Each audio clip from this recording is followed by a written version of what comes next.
السلام علیکم۔ I am Ali Haider from district Jhang. اچھا، میری نا آج ایک چھوٹی سی ویڈیو ہے کنال پٹواری کی سلیکشن کے حوالے سے۔ تو الحمدللہ میں نے اپنے تریمو سرکل پہ ٹاپ کیا ہے، تو حسنین صاحب کا یہ حکم تھا کہ آپ ہمیں جو ہے نا اپنا ایک چھوٹا سا انٹرویو دیں۔ تو انٹرویو میں میں یہی کہنا چاہوں گا کہ ریٹن بھی میرا کلیئر ہو گیا، ٹائپنگ بھی کلیئر ہو گئی۔ اس کے بعد جو سب سے ایک قیمتی چیز ہوتی ہے نا، وہ آپ کا انٹرویو ہوتا ہے۔ میں سمجھتا ہوں کہ جاب سیکور کرنے کے لیے جو آپ کا انٹرویو ہوتا ہے نا، وہ آپ کا ڈیسائسو مومنٹ ہوتا ہے۔ اگر آپ اس میں اچھا پرفارم کر جاتے ہیں تو آپ کی جو ہے نا جاب پکی، آپ جاب سیکور کر سکتے ہیں۔ تو انٹرویو کے حوالے سے جو میں نے کافی محنت کی ذاتی طور پہ بھی، اور اس کے ساتھ ساتھ میں نے حسنین صاحب سے نوٹس پرچیز کیے، اور باقی اس کے علاوہ بھی جو مسائل تھے، جو ہیلپ چاہیے تھی مجھے، وہ حسنین صاحب نے مجھے دی ہے۔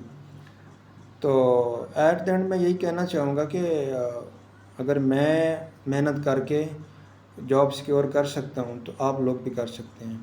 اگر میں آپ کو بتاؤں نا کہ جب میں نے اپلائی کیا تھا نا، تو اس ٹائم مجھے اس جاب کی نیچر کا بھی پتہ نہیں تھا کہ یہ کس قسم کی جاب ہوتی ہے، اور حتیٰ کہ جب رزلٹ آیا ہے نا، تو اس کے بعد جو ٹائپنگ تھی وہ میری زیرو تھی۔